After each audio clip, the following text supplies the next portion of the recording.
Guillaume Selos, bonjour. Bonjour Yann. Merci d'être parmi nous. Peux-tu nous dire quelques mots à propos de l'histoire du domaine?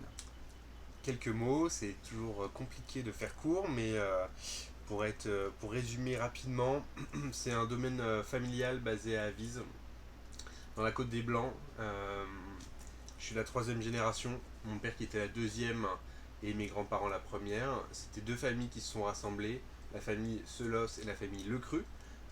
Les deux avaient un petit peu de vignes. Au final, mon grand-père et ma grand-mère se sont mariés, il y a eu 3 hectares. Ça, c'était pour la première génération. La deuxième génération, mon père, à lui, a grandement, largement participé à l'ascension du domaine. Il a consolidé énormément le domaine au jour de ma reprise en 2019. Donc voilà, la troisième génération. À l'heure actuelle, il y a environ 9 hectares de vignes basés sur principalement la Côte des Blancs et quelques satellites qui sont Haï, Maru-sur-Haï et Ambonnet. D'accord. Donc du coup, Guillaume, quel est ton parcours? Alors j'ai un parcours qui a été un petit peu mouvementé durant ma jeunesse. J'ai été habitué à exprimer des sentiments, exprimer des émotions. Et c'est vrai que être souvent cadenassé sur une chaise, c'était pas évident pour moi. Donc j'ai eu un parcours un petit peu atypique jusqu'au moment où j'ai intégré l'école de viticulture, où il n'y a pas eu une révélation, mais il y a eu des facilités qui sont apparues en cours. Qui dit facilité dit bonne note, plus de relâchement auprès de ses parents. Voilà, on va dire qu'une aisance est arrivée, et en fait des facilités un petit peu que j'ai emmagasinées durant tout mon parcours de jeunesse, où j'étais avec mon père les dimanches dans la cave, où j'entendais des discussions familiales, des discussions avec des journalistes. Tout ça, je l'avais dû l'emmagasiner, c'est ressorti progressivement pendant les cours. Donc voilà, ça c'est la première partie. Donc j'ai fait un bac grosso modo scientifique agronomique. J'ai enchaîné par un BTS à Saint-Émilion, où là j'ai couplé des stages. Quand j'étais en Champagne, j'étais en stage chez Benoît Lahaye. À Saint-Émilion, j'étais en stage au château Vieux Taillefer chez Philippe et Catherine Cohen, qui sont à D'accord. Saint-Émilion. Et après, du coup, avec ce petit bagage, mon père m'a dit ne fais pas d'école de commerce, c'était ce que je voulais faire en fait. Ça sert à rien, le vin, on ne le vend pas, il faut d'abord savoir le faire, donc reviens travailler avec moi. Vous avez participé, ton grand-père, ton père et toi, à l'essor des domaines des vignerons indépendants finalement de Champagne, dits petits vignerons, pas les grandes maisons. Qu'est-ce qui fait votre singularité? C'est vrai que quand mon père a repris le domaine en 75, nous étions à 90% en coopérative. Très très peu de bouteilles étaient produites au domaine par mon grand-père. Il y avait quelques bouteilles, mais c'était vraiment très peu. Euh, Mon père s'est tout de suite dit j'ai une mine d'or entre les mains, qu'est-ce que je peux en faire. Il avait tout son background de stage en Bourgogne et son expérience de vie en Espagne, en Andalousie. Et du coup, il s'est dit je dois absolument retranscrire ce que j'ai aimé, c'est-à-dire isoler des climats, des lieux atypiques, donc des lieux qui ne sont pas typiques, des lieux qui ont des caractéristiques qui peuvent avoir des défauts, mais des défauts remarquables. Voilà, tout de suite isolé.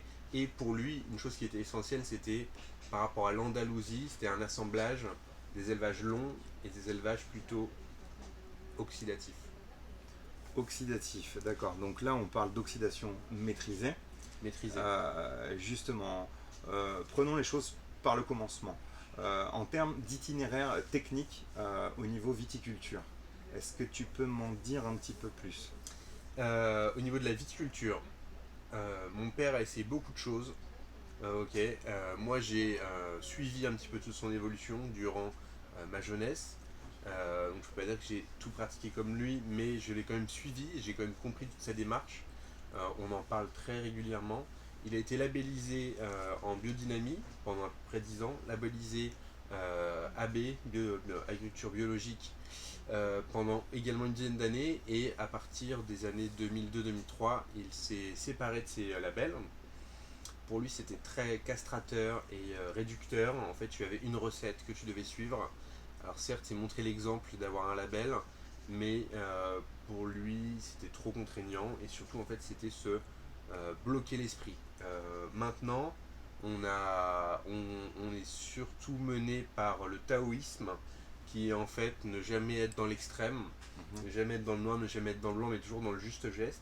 Donc c'est plutôt prendre du temps pour réfléchir à la meilleure option, réfléchir, voilà, utiliser notre cerveau pour connaître toutes les différentes options qui s'offrent à nous et choisir la meilleure en respectant la nature, en respectant l'environnement, en respectant l'humain. Donc on parle en ce moment d'agriculture biologique en 2 mots, la logique du vivant. Ah, j'adore. Belle phrase. C'est la langue des oiseaux. Ton père l'utilise beaucoup. C'est vrai, hein. Dans la magie, Oui. l'âme agit, Ok. etc., etc. Souvent, il m'a fait remarquer des choses comme ça. Biologique, Exactement. Exactement. Du coup, en termes de vinification, comment est-ce que vous abordez les choses au domaine? Pour la vinification, tout part chez nous d'un point essentiel qui est la maturité. On ne peut pas faire de grands vins si le raisin n'est pas mûr, si le raisin n'est pas mature. La maturité, c'est subjectif à chacun.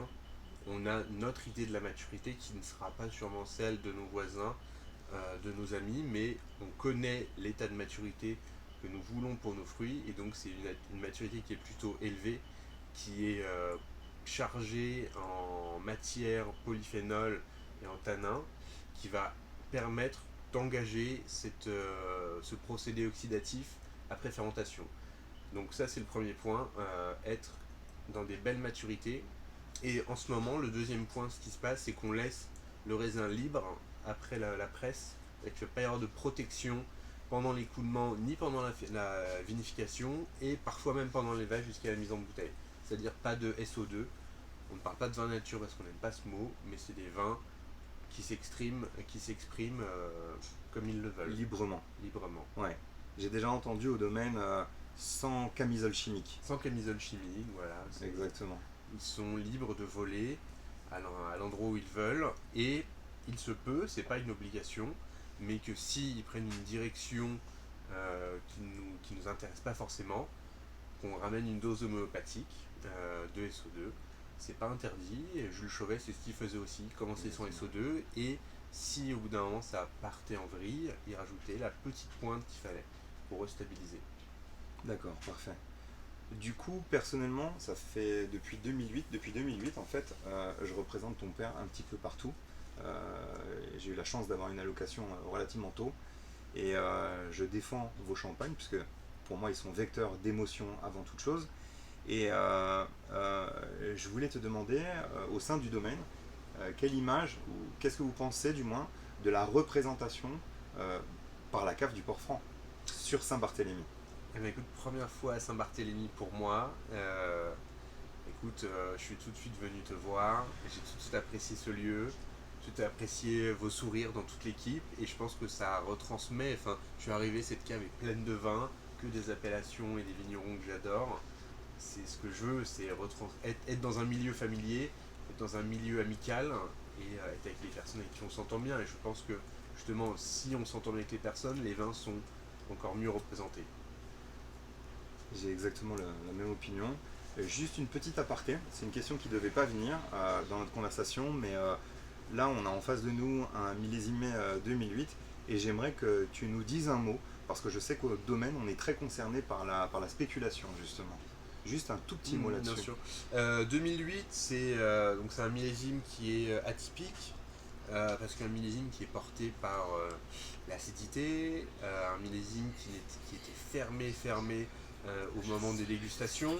On a pris la décision avec mon père de faire une année de plus en tonneau en élevage, qui est normalement c'est uniquement des élevages de 10 mois. Là, on a mis double d'élevage parce que les vins étaient vraiment cadenassés par l'acidité. Donc voilà, ça c'est déjà un petit peu atypique. Ça arrive souvent pour les millésimes tendus comme 2008, 96, 88, etc. Bref. Ce millésime a évolué en bouteille. Au moment de le sortir, Wine Advocate est venu goûter. Il a mis 100 sur 100. Nous, ok, on le trouvait bon, mais peut-être qu'il ne valait pas 100 sur 100. Un 100 sur 100, on sait ce que ça fait. Ça provoque un raz-de-marée de demandes. De toute façon, les demandes, on ne pouvait pas en accepter plus que l'offre. Tout était déjà redistribué. Mais surtout, ça fait monter les prix. Le problème qui se passe en ce moment, c'est qu'une bouteille qui sort chez nous autour des 300 €, départ France particulier, se retrouve à plus de 4000 € sur Internet en France. c'est pas logique, et le vin ne vaut pas ce prix-là. Donc oui, on essaye de combattre cette spéculation qui est néfaste et pour nous, parce qu'un consommateur qui achète cette bouteille 4 000 €, il s'attend à un moment de magie qui peut-être n'aura pas dans cette bouteille, qui ne vaut pas 4 000 €. Donc c'est un client qui va se tourner vers soit une autre région, soit un autre vigneron. Donc ce sera sûrement un client de perdu parce qu'on aura fait un déçu. Et aussi, mais voilà, et justement l'autre raison, c'est que le client va perdre de l'argent. Ouais. Donc voilà, c'est vraiment quelque chose de très compliqué où en fait il ne faut pas devenir le champagne, le champagne d'élite. On veut être un champagne d'amateur, de buveur et pas juste de collectionneur. Ouais, d'accord, ok. Je comprends bien. À noter que toutes les bouteilles sont aujourd'hui gravées et que vous utilisez la technologie des NFT maintenant. NFC, donc NFC, ça c'est les puces RFID sous l'étiquette, où chaque allocataire est paramétré dans la puce. On demande à chaque allocataire qui reçoit des bouteilles de reparamétrer la seconde main à qui va être vendue la bouteille.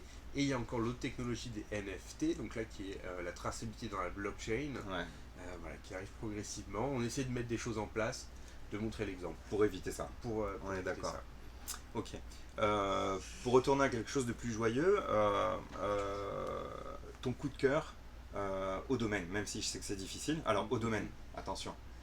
Jacques Solos, Guillaume Solos, ou ta cuvée coup de cœur en somme.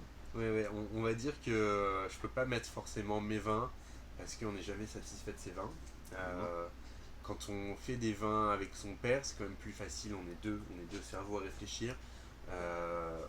Quand il y a des doutes, il y a toujours l'autre, que ce soit moi ou mon père, pour aiguiller. Donc je partirais quand même plus sur Jacques Solos.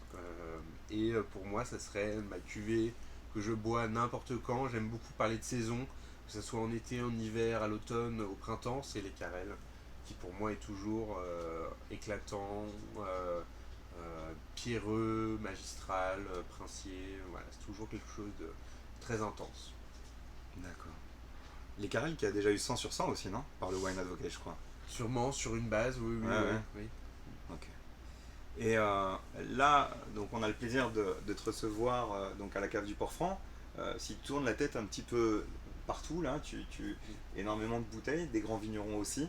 Est-ce que, en tournant la tête quelque part, ou est-ce que tes yeux vont vers une bouteille que tu apprécies ou un vigneron que tu apprécies?